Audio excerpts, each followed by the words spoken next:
backyard. I'm playing with my sister and we're planting seeds. All of our family members are outside and we're playing all together. Except Dahan, he's just... আসসালামু আলাইকুম, welcome back to my channel. আশা করি আপনারা সবাই ভালো আছেন। আলহামদুলিল্লাহ আমরা সবাই ভালো আছি। আজ অনেকদিন পরে একটা রেসিপি নিয়ে এসেছি আপনাদের জন্য। এটা অনেক different and uh really new recipe that I would say রি-ইনভেন্টেড।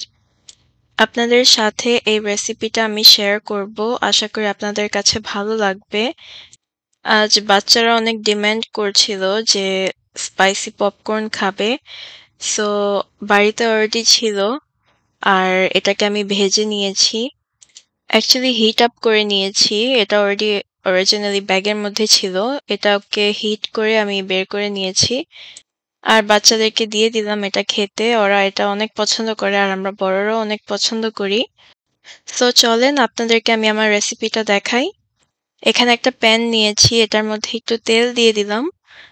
এই তেলের মধ্যে আমি কাঁচামরিচটাকে দিয়ে দিয়েছি, অনেকগুলো কাঁচামরিচ দিয়েছি কারণ একটু স্পাইসি হবে।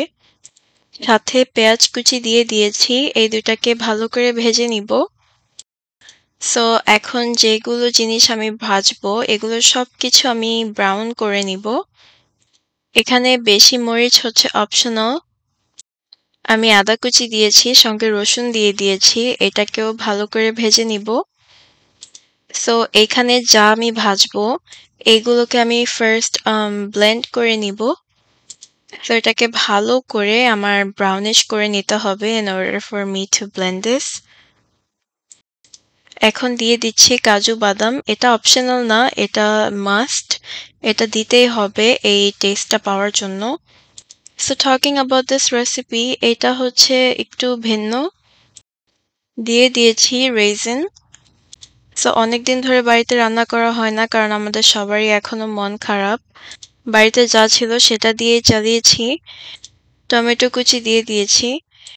সো বাড়িতে আজ যা ছিল সেটা দিয়ে এই রেসিপিটা বানিয়েছি কারণ অন্য কিছু ছিল না আর ভাবলাম যে এটা অনেক ডিফারেন্ট, সো আপনাদের সাথে শেয়ার করলে আরো ভালো লাগবে। এখানে আমাদের এই মশলাটা রেডি, এটাকে আমি কিছুক্ষণ পর ব্লেন্ড করব। সো আমি ডিফারেন্ট একটা প্যানের মধ্যে তেল দিয়েছি, সাথে লবণ দিয়ে দিয়েছি। এখানে ডিম নিয়েছি, ডিমগুলোকে ভালো করে ভেজে নিব। ডিমগুলোকে কেচে নেওয়া হয়েছে বিফোর ফ্রাইং, কারণ ডিমটাকে যদি না কেচে দেই তাহলে এটা ফুটবে। So make sure you guys do that. এই ডিমটাকে ভালো করে ভেজে নিতে হবে, একটু ব্রাউনিশ করে নিতে হবে, so then all the sides are the same color and it looks nice. তো এই সেম তেলের মধ্যে আমি এখানে আলু নিয়েছি, আলুগুলোকে ভেজে নিব।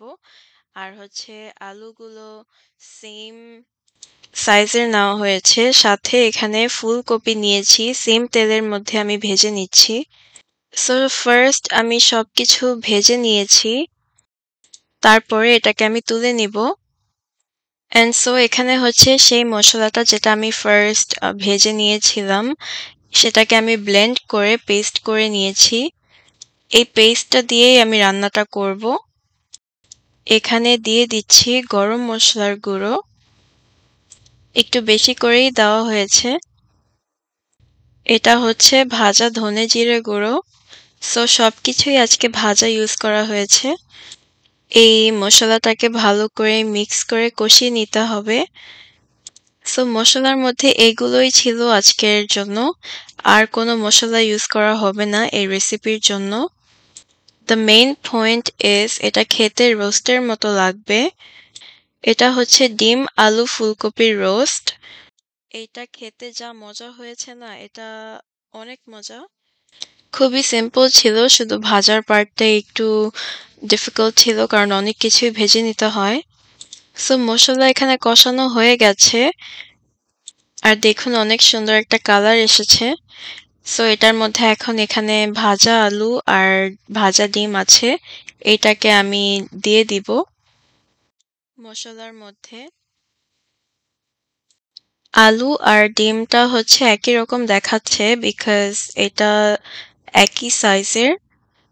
সেম সাইজ নেওয়াতে এটা দেখতেও অনেক সুন্দর দেখাচ্ছে। ভালো করে মশলার সাথে এই ডিম আর আলুটাকে মিক্স করে নিতে হবে আলতো হাতে, যেন আলুটা না ভাঙে।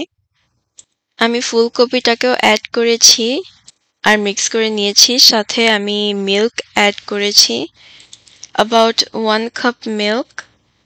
আর দেখুন মিল্কটা অ্যাড করার পরে অনেক সুন্দর একটা কালার এসেছে, and it looks really beautiful, and স্মেলটা আপনাদেরকে কিভাবে বোঝাবো, এটার স্মেল অনেক সুন্দর এসেছে। মিল্কটা দিয়েছি, এখন ভালো করে এটাকে কষাবো। সাথে আরো কাঁচামরিচ অ্যাড করেছি। কাঁচামরিচ অলরেডি পেস্টের মধ্যে ছিল, তারপর আরো কাঁচামরিচ অ্যাড করেছি, সঙ্গে এখানে ঘি দিয়ে দিয়েছি। এখন ঢেকে দিলাম। এই রান্নাটা অনেক সিম্পল ছিল, আর দেখুন এটা দেখতে কি সুন্দর দেখাচ্ছে। এটা হচ্ছে ডিম আলু ফুলকপির রোস্ট। এটা খেতে পুরা রোস্টের মতো হয়েছে। আমি তো আমার লোভ সামলাতে পারিনি, এটা অনেক মজা হয়েছে, অনেকটুকুই খেয়েছি। আর হচ্ছে এটা সবকিছু দিয়েই খাওয়া যায়। এই ডিম আলু ফুলকপির রোস্ট, এই রেসিপিটা ট্রাই করে দেখবেন আপনারা, আপনাদের কাছে অনেক ভালো লাগবে। সো আজকে এই রান্নাটা আমরা নান রুটি দিয়ে খাবো। এখানে আমি নান রুটি ভেজে নিচ্ছি, এন্ড আপনারা চাইলে রাইস দিয়ে খেতে পারেন। আমাদের এত কিছু রান্না করতে ইচ্ছে করছিল না, তাই আজকে নান রুটি দিয়ে এটা খাবো। এখানে প্লেট নিয়েছি সবার জন্য। কালারটা অনেক সুন্দর এসেছে।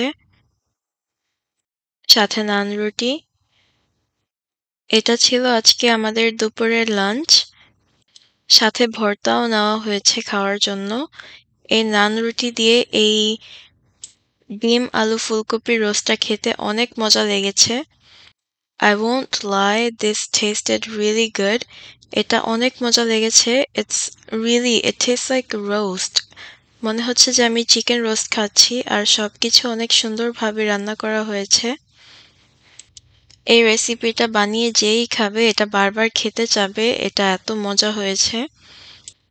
আলুটা অনেক সফট হয়েছে, আর ফুলকপিটাও গলে গেছে, এতটা মজা হয়েছে এটা খেতে।